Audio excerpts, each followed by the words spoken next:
নমস্কার বন্ধুরা, মিমিস কিচেনে আপনাদেরকে আরেকবার স্বাগত জানাই। আজকে রান্না করব আমি লেবু নারকেল চিকেন।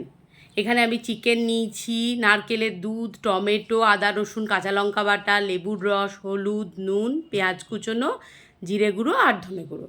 প্রথমে আমি মাংসটাকে ভালো করে ধুয়ে জল ঝরিয়ে নিয়েছি। এবার এর মধ্যে হলুদ আর নুন দিয়ে ভালো করে মাংসটাকে আমি মাখিয়ে নিচ্ছি। এই নারকেল লেবু মাংসটা খেতে এত সুন্দর হয়, আপনারা যারা কোনো দিন খাননি তারা অবশ্যই একবার এইটা ট্রাই করতে পারেন। এটা কিন্তু চিকেন মাটন দুটোতেই করা যায়।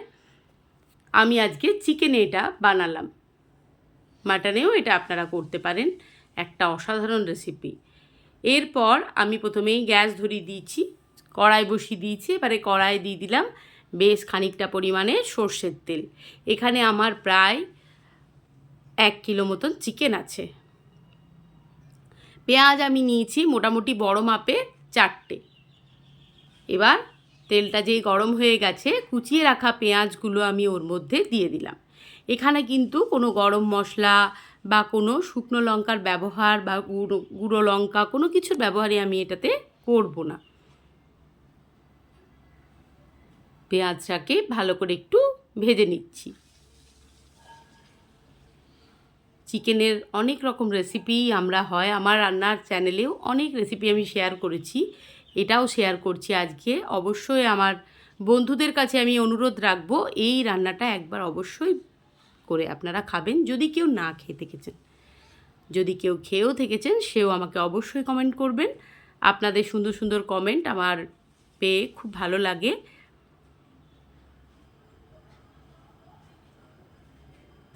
এবার মাংসটার সাথে ভালো করে পেঁয়াজটা দেখুন ভেজে নিচ্ছি।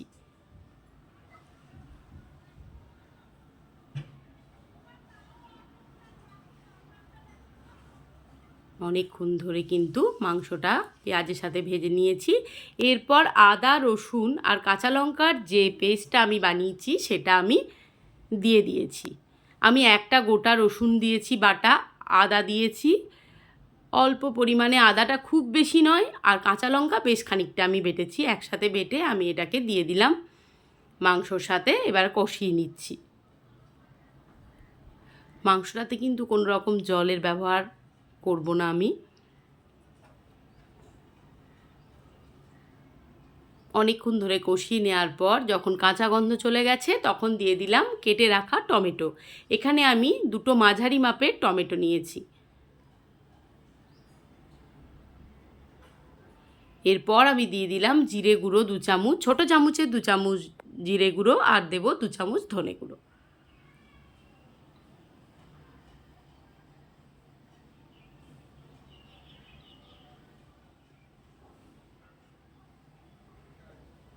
এবার মাংসটাকে ভালো করে নাড়াচাড়া করে নিচ্ছি আবারও।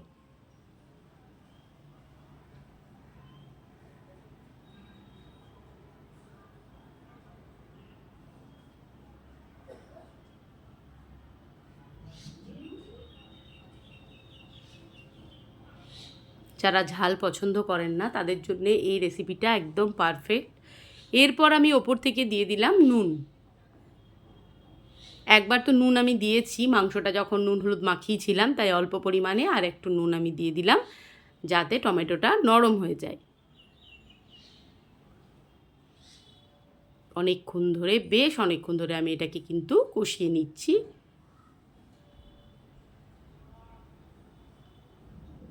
এবার আমি কিন্তু ঢাকা দিয়ে দেবো। ঢাকনা খুলে আবারও আমি নাড়িয়ে নিচ্ছি। আমি আর একটা জিনিস যেটা আমার লাগবে, যেটা আমি ইনগ্রিডিয়েন্টসের মধ্যে দেখাতে ভুলে গেছি, সেটা হচ্ছে চিকেন মশলা। চিকেন মশলাটা আপনারা যে যা ব্র্যান্ডে ইউজ করেন সেটাই দেবেন। চিকেন মশলাটা এবার আমি দিয়ে দিলাম।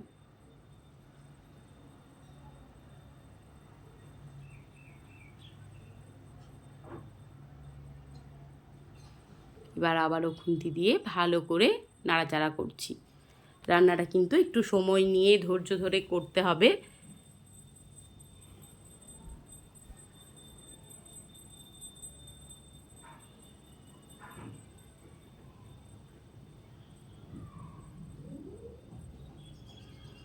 ভালো করে বেশ অনেকক্ষণ ধরে কষিয়ে নিলাম। এরপর আমি দিয়ে দেব নারকেলের দুধটা।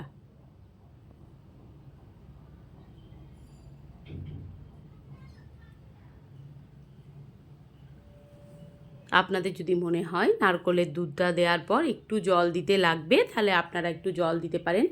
আমি কিন্তু কোনো জল আর অ্যাড করব না, এটাকেই আমি একদম পুরো সিম করে এবারে রান্নাটা করব।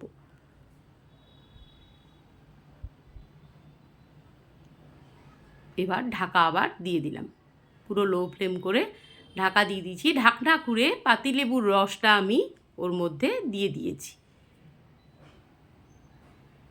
এবার দিয়ে দিলাম চিড়ে রাখা কিছু কাঁচা লঙ্কা ফ্লেভারের জন্য, সুন্দর একটা গন্ধ উঠবে।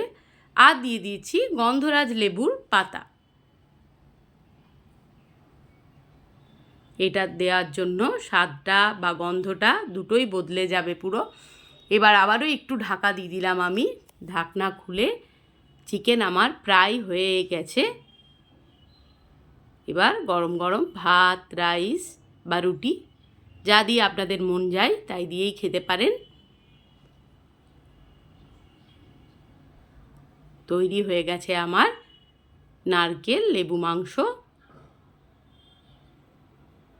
ভিডিওটি ভালো লাগলে like, comment, share and subscribe করে আমার পাশে আপনারা এইভাবেই থাকবেন। ভালো থাকুন, সুস্থ থাকুন।